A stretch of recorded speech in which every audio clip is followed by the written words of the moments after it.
마가복음 4장입니다.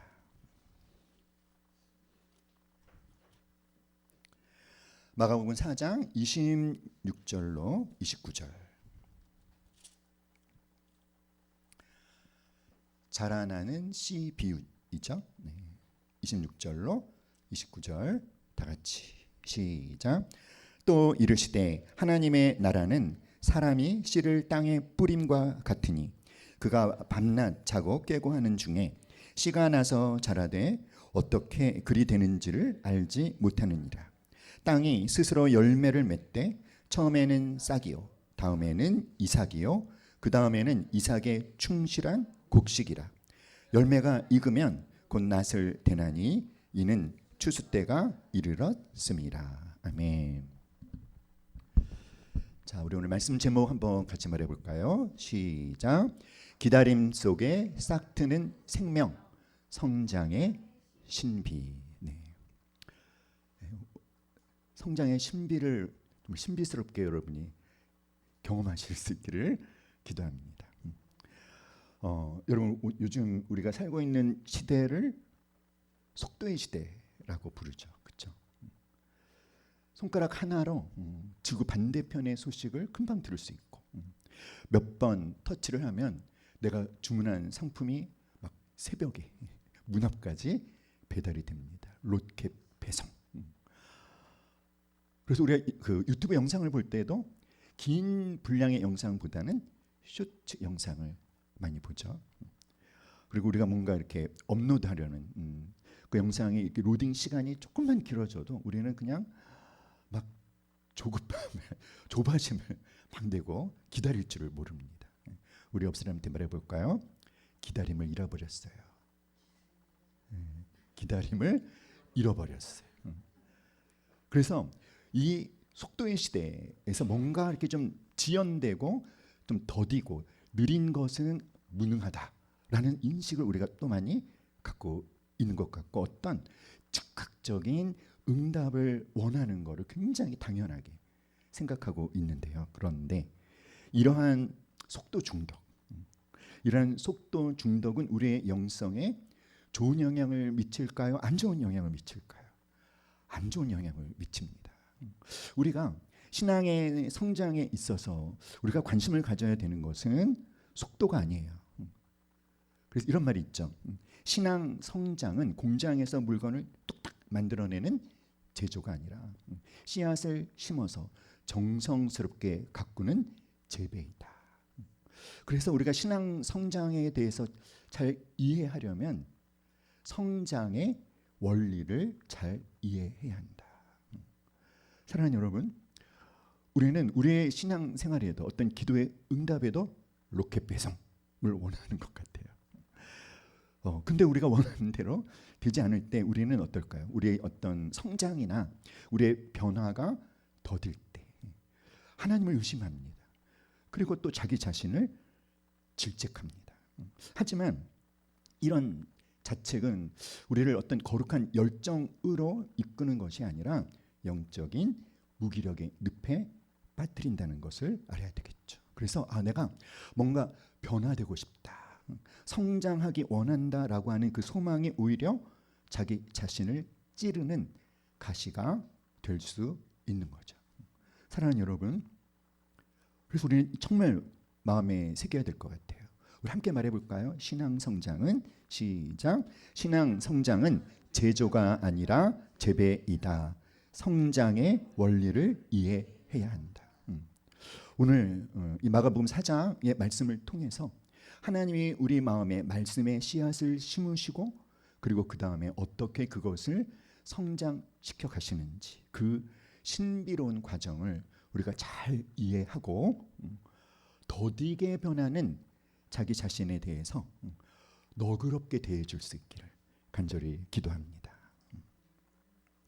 또 이르시되 하나님의 나라는 사람이 씨를 땅에 뿌림과 같으니 그가 밤낮 자고 깨고 하는 중에 씨가 나서 자라되 어떻게 그리 되는지를 알지 못하느니라. 이 말씀에 보면 농부가 하는 일은 뭘까요? 농부가 하는 일은 씨를 뿌리는 겁니다. 씨를 뿌린 다음에 뭐 하죠? 자고 깨고 한다 그래서 밤낮 자고 깨고 한다. 이거는 그냥 일상의 삶을 사는 거죠. 농부는 씨를 뿌리고 나서 자고 깨는 일상을 반복할 뿐이지 씨가 싹을 내고 세포가 분열해서 그것이 성장하는 모든 과정에 대해서 농부는 안다 모른다. 모릅니다. 완벽히 이해하지 못합니다. 그런데 씨는 어떻다? 씨는 나서 자랍니다. 씨가 나서 자라는 이유는 뭘까요? 씨가 나서 자라는 이유는 농부에게 있을까요? 씨앗에게 있을까요? 씨앗에게 있습니다. 씨가 나서 자라는 까닭은 씨앗 안에 생명이 있기 때문에. 그러니까 사랑하는 여러분, 하나님의 말씀이 우리 마음의 밭에 심겨져서 우리의 신앙이 성장하는 것은 내가 하는 일이 아니라는 거예요. 말씀 그 자체에 우리를 변화시킬 생명의 권능이, 그 역동성이 말씀에 있는 것입니다. 어떻게 그리 되는지를 알지 못하느니라 라고 하는 것은 그리스도인들의 영적인 성장이 그저 자기 노력만으로 되어지는 것이 아니라 전적인 하나님의 영역이다. 전적인 하나님의 신비의 영역이다. 이걸 알아야 돼요. 사랑하는 여러분, 함께 말합시다. 말씀 그 자체에 생명력이 있습니다. 있습니까, 여러분? 그 말씀이 당장 어떤 눈에 띄는 변화를 만들어내지 못하는, 자기 자신을 볼 때 우리는 많이 낙심하죠. 하지만 여러분, 씨앗이요 땅에 뿌려져서 싹이 나오기 전까지는 아무 일도 안 일어나는 것처럼 보이지만 땅 밑에서는 굉장한 일이 일어나고 있는데, 그때 씨앗이 하는 일은 뭘까요? 뿌리예요. 뿌리를 내리는 것입니다. 사랑하는 여러분, 그러므로 사랑하는 여러분, 우리가 건물을 건축할 때에도 그 대화역에 보니까 그 예전에 막 빕스 있었던 음식점이 있었던 건물을 막 허물더라고요. 그리고 거기에 이제 새로운 건물을 건축을 하는데 굉장히 오래됐거든요. 그런데 아직도 땅 위로 뭔가가 이렇게 안 올라오고 있어요. 그러니까 지금 한창 뭘 열심히 하고 있는 걸까요? 땅 밑을 파는 기초 공사를 굉장히 신경을 써서 하고 있는 것이죠. 건물을 높게 지으고 싶을수록 뭐가 중요합니까? 기초 공사를 견고하게 해야 되는 것입니다.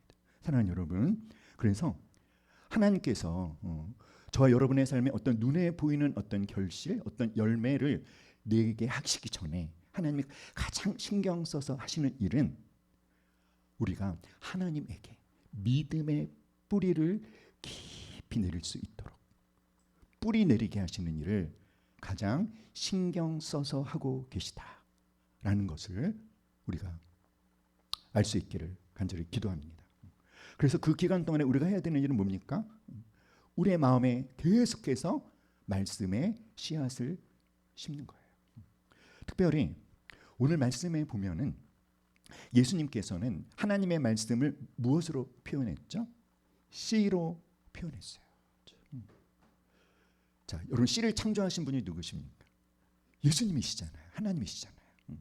그러니까 말씀을 씨로 표현한 것에는 이 씨앗이 땅에 뿌려져서 그것이 뿌리를 내고 싹을 내고 이삭을 내고 결실을 하는 그 모든 과정 가운데 무엇에 대한 가르침이 있는 것일까요?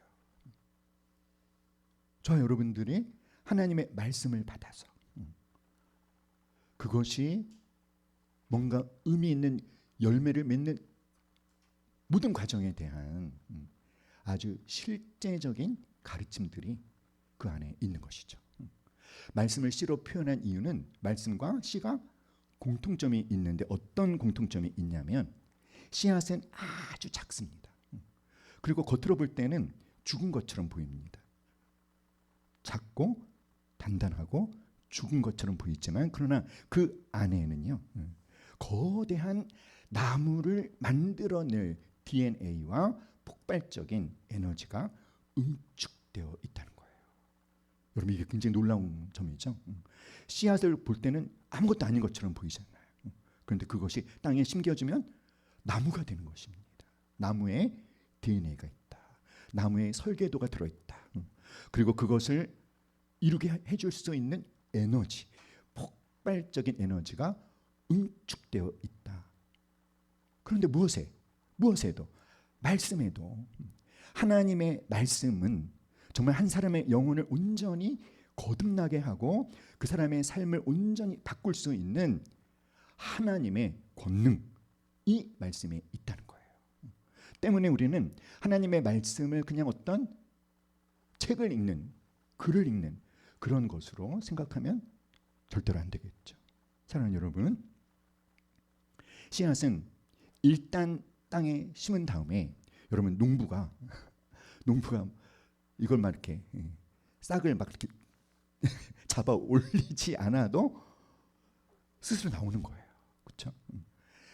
왜 그렇죠? 뭐가 있기 때문에? 생명이 있기 때문에.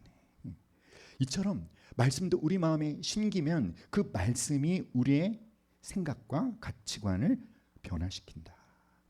사랑하는 여러분, 그러므로 우리의 어떤 신앙의 성장과 변화는 내가 막 의지적으로 짜내는 것이 아니라 내 안에 심겨진 말씀이 스스로 말씀이 나를 이끌고 감으로써 나타나는 결과라는 거죠. 그래서 그렇게 말씀하고 있어요. 28절을 한번 볼까요? 28절 28절 시작. 땅이 스스로 열매를 맺되 처음에는 싹이요 다음에는 이삭이요. 네. 여기 보면 이렇게 말씀하고 있죠. 땅이 스스로 열매를 맺되. 저는 이 말씀이 상당한 기간 동안 잘 이해가 안 됐어요. 스스로 열매를 맺는다는 게 도대체 무슨 말씀일까? 그 말씀이 스스로 우리 안에서 필요한 변화들을 일으킨다. 우리를 변화시키는 것은 어떤 나의 의지, 나의 노력이 아니라 무엇이? 말씀이 일으키는 것이다. 할렐루야. 사랑하는 여러분, 전도서 12장 11절에 보면은 한번 읽어볼까요? 시작. 지혜자들의 말씀들은 찌르는 채찍들 같고 회중들의 스승의 말씀은 잘 박힌 목 같으니 다 한 목자가 주신 바이니라. 여기에서 이 전도서 12장 11절 말씀에서 하나님의 말씀이 우리의 마음에 심겨지는 것을 어떻게 표현했냐면 잘 박힌 못 같다 이렇게 표현했어요. 그러니까 수많은 생각으로 흔들리는 우리 마음의 중심에 어떤 기준이 되는 못이 하나 생기는 것이죠. 못을 박으려면 이 못 박히는 대상은요 고통의 대가를 치러야 됩니다. 그렇죠? 여러분 못 박는 거 잘 하십니까? 우리 여기 기둥 앞에 이렇게 시계가 있거든요. 저 시계에 이제 못을 처음에 박을 때 저게 세면이에요. 그래서 박다가 제가 손가락을 다칠 뻔했어요. 예, 제가 원래 못 박고 막 이런 어떤 육체적으로 뭔가 하는 거를 잘 못합니다. 못을 박는데 이게 튕겨 나가는 거예요. 그렇죠? 그러니까 못 박는 게 결코 쉽지가 않은 거죠. 근데 우리 하나님의 말씀이 우리의 마음에 심겨지는 것을 어떻게 표현했어요? 잘 박힌 못. 사랑하는 여러분, 그러니까 하나님 말씀 우리의 마음에 심겨지는 과정에 우리 편에서 뭐가 있다? 저항이 있다는 거예요. 씨앗이 싹을 틔우려면 먼저 필요한 게 뭐죠? 자신의 단단한 껍질을 깨뜨려야 됩니다. 말씀이 우리 마음에 박혔을 때, 그런데 내가 살아왔던 나의 어떤 일습관들, 나의 고집, 나의 옛 자아, 그리고 내가 수십 년 동안 길들여졌던 이 세상의 가치관과 무엇이 일어납니까? 충돌이 일어납니다.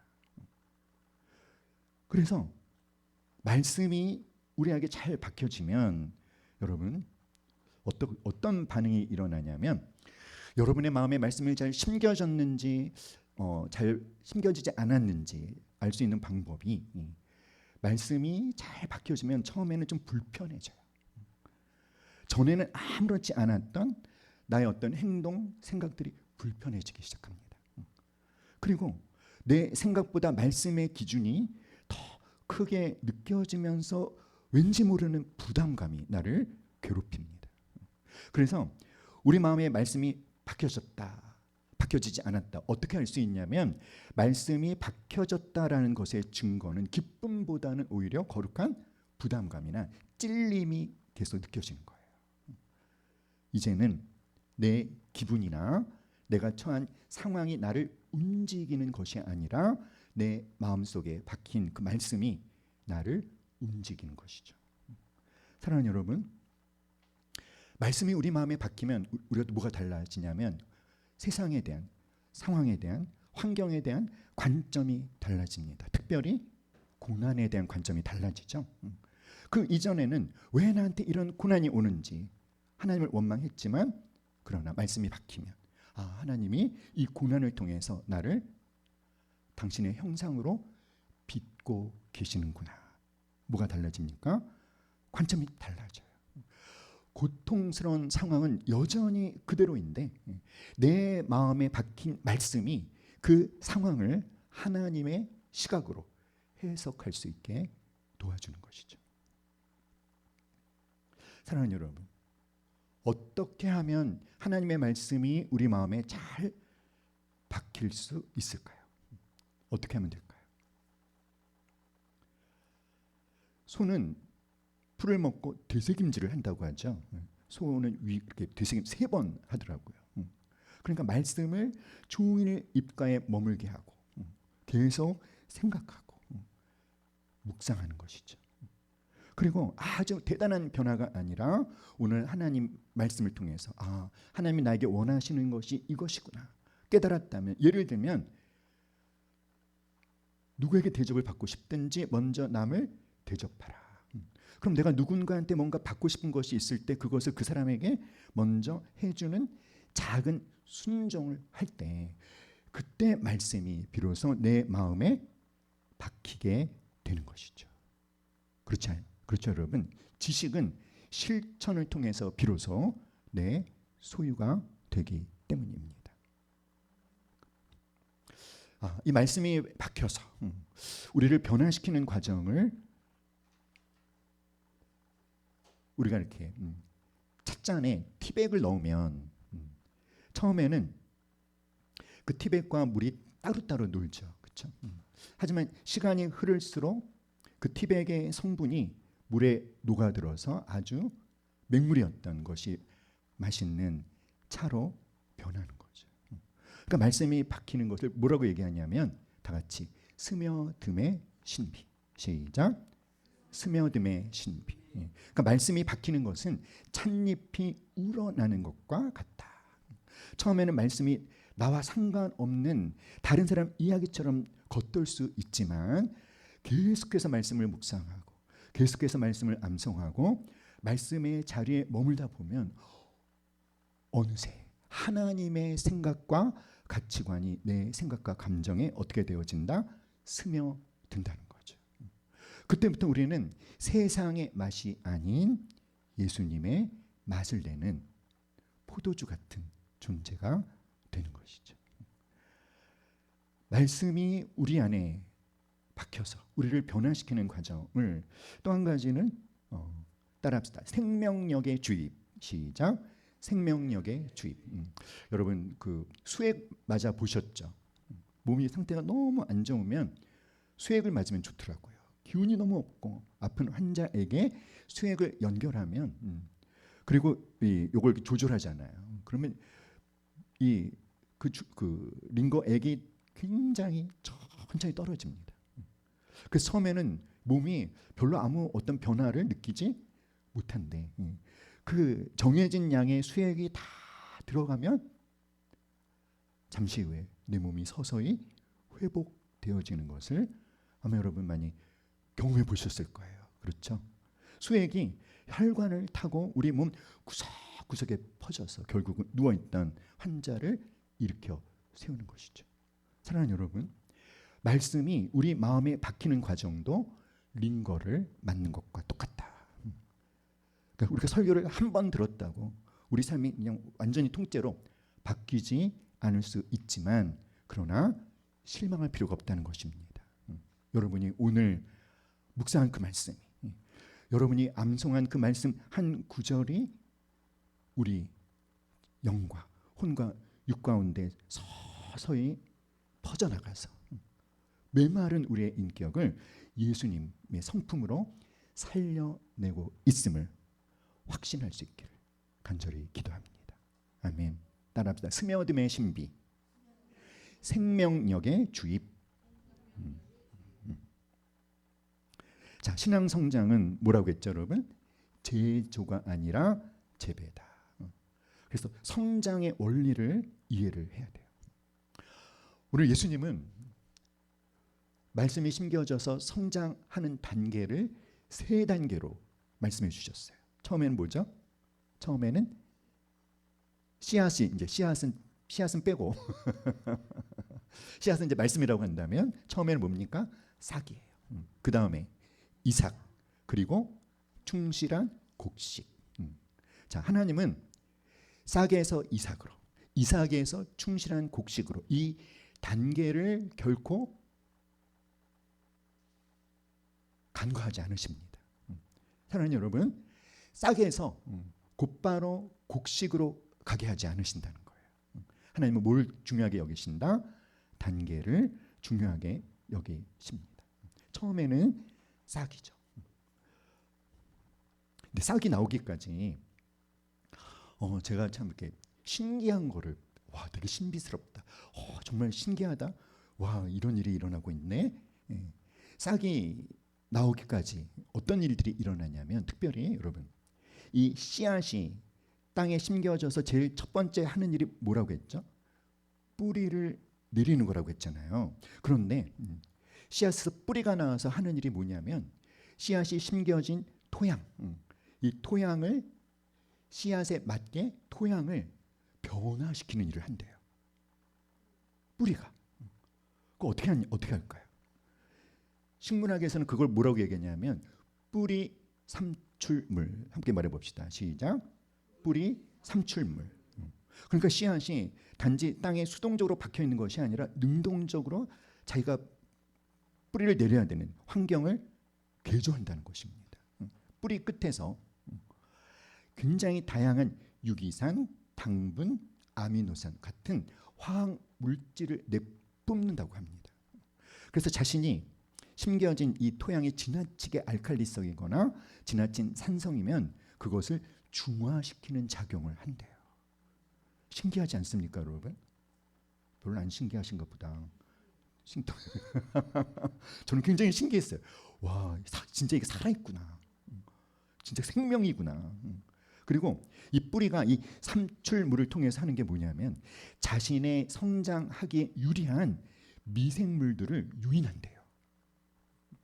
그래서 이 미생물들이 하는 일이 뭐냐면 토양의 영양분을 식물이 흡수하기 쉬운 형태로 분해를 해준다고 합니다. 참 놀랍죠, 여러분? 따라 신기하다. 막 신기함을 강요하고 있어요, 제가. 또 이 씨앗이 주변의 잡초가 자라지 못하게 방해 물질을 또 내뿜어서 자기만의 영역을 확보한답니다. 신기하죠? 좀 놀랍지 않습니까, 여러분? 씨앗이 살아있구나.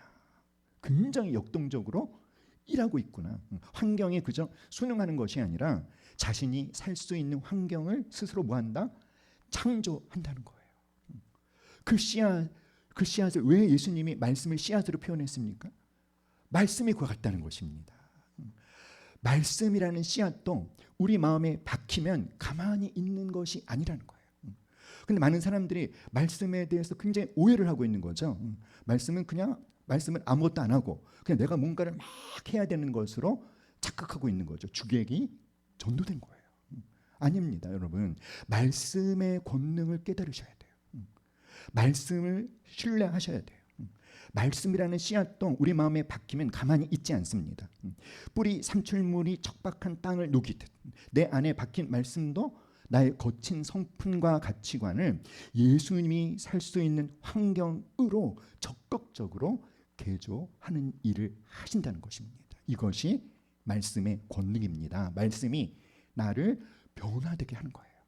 사랑하는 여러분, 씨앗이 스스로 토양을 바꾸듯이 우리가 스스로 거룩해지려고 애쓰는 것보다 중요한 게 뭐냐면, 그러니까 내 안에 말씀의 뿌리가 깊이 내리는 것을 내가 허용하는 걸 해야 되는 거예요. 싹을 내기 전에 그러니까 우리 안에서 뭔가 겉으로 드러나는 어떤 변화가 있기 전에 말씀의 뿌리를 깊이 내리도록 나를 내어드리는, 그것을 가장 열심히 해야 되는 것이죠. 사랑하는 여러분, 하나님은 우리를 로봇처럼 순간에 개조하지 않으셔요. 인격적인 관계 속에서 우리를 서서히 당신의 형상으로 성장하게 하시는 것입니다. 우리 옆사람한테 말합시다. 당신의 변화가 더딘 이유는 당신 안에서 화학작용이 일어나고 있기 때문이에요. 시작. 당신의 변화가 더딘 이유는 당신 안에서 화학작용이 일어나고 있기 때문이에요. 네. 산성과 알칼리성이 강한 땅을 중화시키는데 시간이 오래 걸릴까요? 짧게 걸릴까요? 오래 걸립니다. 마찬가지로 우리 자신이 말씀에 길들여지는데 뭐가 필요할까요? 시간이 필요한 거예요. 아멘. 사랑하는 여러분, 그래서 신앙의 성장과 변화의 과정에서 우리가 겪는 모든 갈등은 하나님의 말씀과 완악한 나의 마음이 만나서 치열하게 말씀이 무엇을 일으키고 있는 과정이다? 중화작용을 일으키고 있다라는 생생한 증거인 것이죠. 아멘. 사랑하는 여러분, 그러니까 변화가 더디다는 것은 더딘 것이 아니라 말씀이라는 씨앗이 지금 내 마음의 토양에 뿌리를 내리고 적응하는 가장 중요한 과정 가운데 있다. 그러니까 여러분, 더디 변한다고 나는 왜 이렇게 변하지 않지? 나를 책망하지 마세요. 따라합시다. 나를 너그럽게 대해주자. 좀 너그러워질 필요가 있어요. 하나님은 그 시간을 어떤 우리가 뭔가 실패한 시간으로 보고 있지 않습니다. 과정으로 보고 계신 거예요. 사랑하는 여러분, 이 싹이 중요한 거예요. 싹이 낳기까지가 중요한 거예요. 이 싹이 낳는 과정을 건너뛰고 곡식을 맺을 수는 없어요. 그렇죠, 여러분? 그런데 어떻죠, 여러분? 싹이 나왔어요. 싹은 어떻게 보이죠, 여러분? 너무 연약합니다. 너무 연약해요. 잘 모르는 분은 이 싹하고 잡초를 헷갈려가지고 싹을 막 뽑아버리기도 해요. 이게 진짜 리얼 크리스찬인지 아닌지 분별도 잘 안 되는 거죠. 사랑하는 여러분, 그러나 이 연약한 싹, 그런데 뚫고 나오기까지 엄청난 일들이 일어난 것입니다. 할렐루야. 이 싹을 우리 어떻게 해줘야 될까요, 여러분? 응원해줘야 돼요. 그렇죠? 네. 격려해줘야 돼요. 우리 옆 사람 한번 볼까요? 싹인 것 같습니까? 아니면 아닌 것 같습니까? 우리 응원해 줍시다. 격려해 줍시다. 격려의 박수.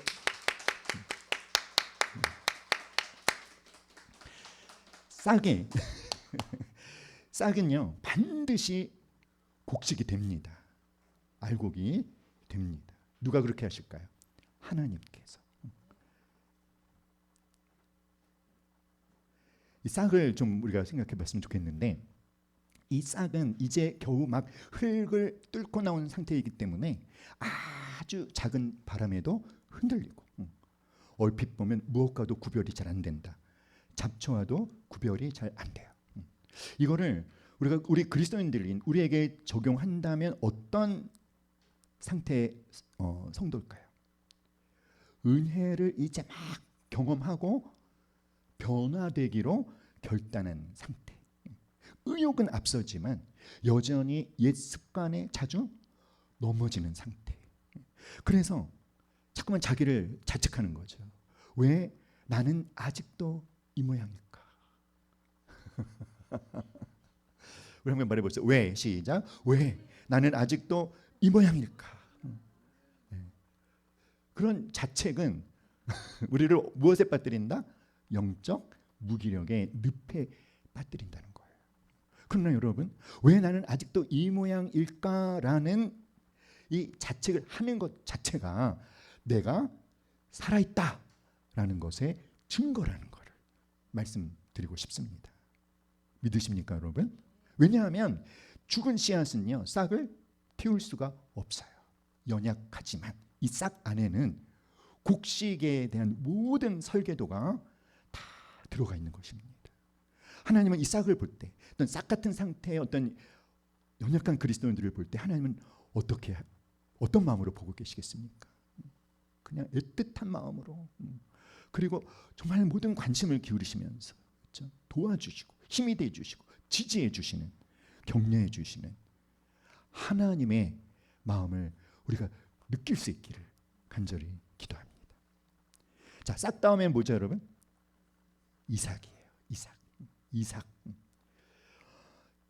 이 이삭이 이제 이삭 다음에 뭡니까? 충실한 곡식이죠.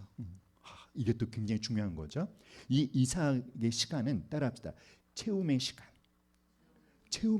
무슨 채움의 시간이냐? 하나님의 은혜로 나를 채우는 시간.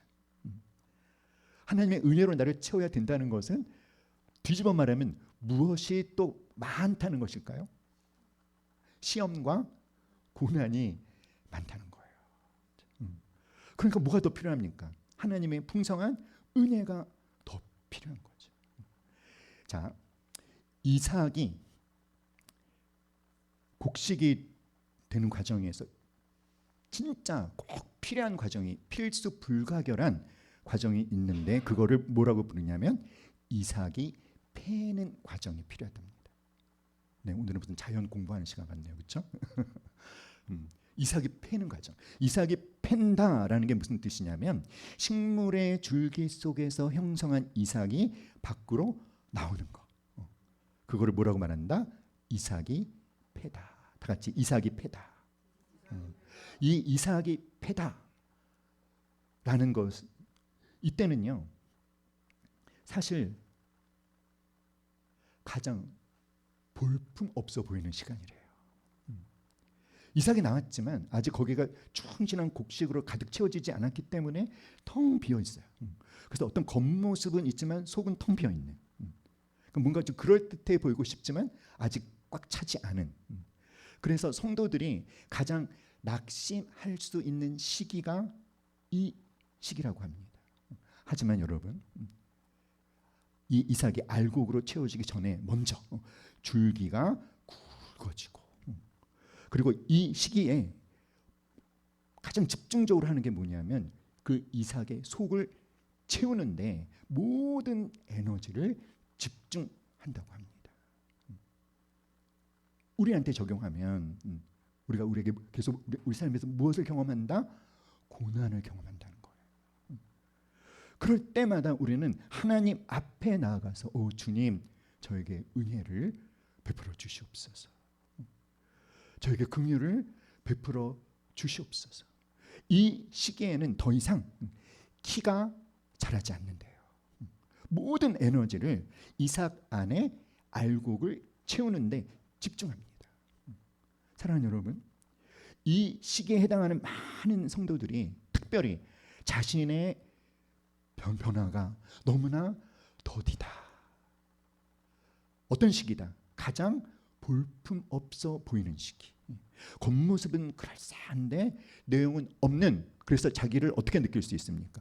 외식하는 자 같다라고 느낄 수 있는, 많은 그리스도인들이 가장 실망하기 쉬운 단계라고 합니다. 사랑하는 여러분, 그러나 하나님은 싹이 돼서 충실한 곡식이 될 때 이삭의 과정을 건너 뛰지 않으신다라는 거예요. 이삭이 충실한 곡식이 되려면 뜨거운 햇볕, 고난입니다. 그리고 밤의 이슬, 하나님의 은혜입니다. 이 과정을 통해서 따라합시다. 속을 채워야 한다. 아멘. 사랑하는 여러분, 그래서 이 시간을 통해서 이 연단을 통해서 따라합시다. 내공이 쌓인다. 네, 우리 옆 사람은 보여. 어떻게 내공이 좀 쌓인 분처럼 보입니까? 어떻습니까? 내공, 이렇게 무협소설 보면 내공이 쌓인 고수가 있잖아요, 그렇죠? 저절로 되는 게 아니죠. 고난과 하지만 은혜의 체험을 통해서 연단을 통해서 내공을 쌓으십시오. 아멘. 우리 옆 사람한테 말합니다. 내공을 쌓으시오. 여러분 내공을 쌓으십시다. 지금 당장 나의 삶에 어떤 눈에 띄는 열매가 없다고 낙심하지 마세요. 어쩌면 여러분은 지금 이삭이 패기 직전에 통통해진 줄기 상태일지도 모르는 거예요. 할렐루야. 사랑하는 여러분, 그래서 지금 우리가 관심을 가져야 되는 것은 왜 나는 아직 알고기 못했지가 아니라 햇빛 속에 머물면서 주님의 은혜로 말씀으로 내 속을 채워가는 것. 이 과정에서 이삭이 충실한 곡식으로 가는 과정에서 특별히 우리가 우리 자신에 대해서 어떻게 되자? 너그러워지자. 너무 채근하지 마세요. 너무 자책하지 마세요. 어떤 변화 열매가 없는 걸 실패라고 생각하지 마세요. 하나님은 가장 중요한 시기를 보내고 있다는 것을 아시기 때문에 우리를 격려해 주고 도와주기를 원하십니다. 사랑하는 여러분, 싹 다음에 뭐라고 했죠? 이삭 다음에 무엇이죠? 충실한 알고 곡식. 자, 여러분 충실한 곡식이 되고 싶으시죠? 그러면 이 이삭이 패는 과정에서 절대적으로 하지 말아야 될 것, 정죄하지 마세요. 정죄감에 빠지지 마세요. 정죄감은 성장을 돕는 게 아니라 우리의 성장을 가로막습니다. 자신을 향한 과도한 실망과 자책은 성장의 동력을 완전히 앗아가 버린다는 것. 명심할 수 있기를 간절히 기도합니다. 한번 말해볼까요? 함께 말해볼까요? 식물이 성장하려면 햇볕이 필요하지 채찍이 필요한 게 아니다. 아시겠죠, 여러분? 식물 안 성장하지 않는다고 막 채찍질하면 성장을 하겠어요? 햇볕이 묻겠습니까, 여러분? 하나님의 은혜. 채찍질은 뭡니까? 정죄. 왜 모양이야? 너는 아직도 왜 그대로야? 아니라는 것입니다. 할렐루야. 사랑하는 여러분, 다 같이 시작. 너그러움은 내가 할 수 없다는 겸손한 인정이며 동시에 하나님은 반드시 하신다는 강력한 신뢰의 표현이다. 많은 성도가 왜 괴로워하냐면 하나님이 원하는 내가 아니라 내가 설정한 완벽한 이미지의 나를 그런 내가 되고 싶어 하기 때문에 그렇게 되지 못할 때 괴로워한다고 합니다. 그러나 여러분, 하나님이 우리에게 원하시는 것은 완벽이 아니라 방향이래요. 지금 내가 어제보다 오늘 더 하나님을 의지하고 있다면 우리는 올바른 방향으로 가고 있는 것임을 믿으십시오. 아멘. 따라합시다. 하나님은 나의 완성보다 나와의 동행에 더 관심이 많으시다. 할렐루야. 사랑하는 여러분, 완벽을 요구하시는 게 아니라는 거 너무 감사하지 않습니까, 여러분? 완벽이 아니라 하나님이 보시는 것보다 방향이 올바른지, 여러분이 가고 있는 방향이 올바르다면 하나님은 그런 나와 뭐 하시는 것을, 동행하시는 것을 원하신다는 거예요. 그러므로 오늘 우리의 성장과 변화가 더디더라도, 그러나 내가 주님을 붙잡고 걷고 있다면 우리가 보내는 이 시간은 결코 헛된 시간이 아니다라는 것을 인정하며 자기 자신에 대해서 어떻게 해주자? 너그러워지자. 따라합시다. 채근하지 말아라. 채근하지 마세요. 왜냐하면 하나님도 우리를 기다리고 계시잖아요. 하나님도 나를 기다리고 계시는데 왜 나는 나를 기다려주지 못하느냐는 것이죠. 사랑하는 여러분, 충실한 곡식은 하루아침에 되지 않습니다. 그렇죠? 우리는 우리가 막 90살까지 살아도 우리가 어떻게 될 것 같아요? 여러분 90살 딱 되면 여러분의 성품이 어떻게 되어져 있을 것 같아요? 지금보다 훨씬 성장해 있을 그러시기를 주님의 이름으로 축복합니다. 아멘.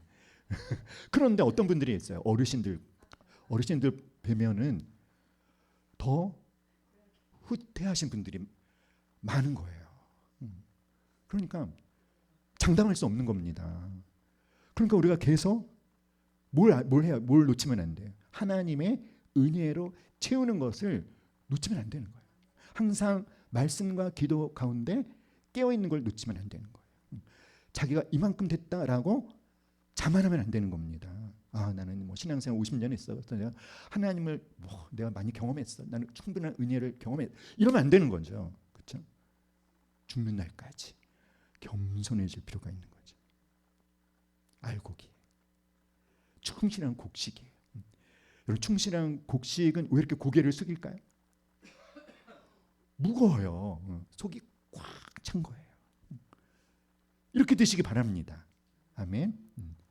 성숙한 분, 예수님의 성품을 온전히 닮으신 분, 그리고 교만하려고 애를 써도 전혀 안 되는 분, 겸손한 분. 할렐루야. 아멘. 어떤 결과다? 연단과 시험을 견뎌낸 결과입니다. 헛되지 않은 것입니다. 할렐루야. 우리는 고난보다 우리는 편안함을 원하잖아요. 편안하면 알곡 될 수 있을까요? 안 되는 거예요. 그렇죠? 성숙과 겸손은 무엇의 결과다? 수많은 연단과 시험을 이겨낸 결과라는 것. 그러나 하나님은 반드시 우리를 알곡, 충실한 곡식 되게 하십니다. 아멘. 우리 세 가지 한번 말해볼까요? 시작. 자책을 멈추고 나를 용납하는 기도. 두 번째, 보이지 않는 곳에서 일하시는 하나님을 신뢰하는 기도. 단계를 존중하며 동행을 기뻐하는 기도. 아멘. 이 기도가 여러분의 입술에서 날마다 고백되어지기를 주님의 이름으로 축복합니다. 아멘. 우리 옆사람을 때 말합시다. 당신은 반드시 알곡이 되실 거예요. 지금 싹임에 대해 알곡이 되실 거예요. 싹임에 대해 실망하지 마세요. 이삭이라고 보잘것없게 여기지 마세요. 결국은 알곡이 될 것입니다. 아멘. 우리 함께 찬양하겠습니다.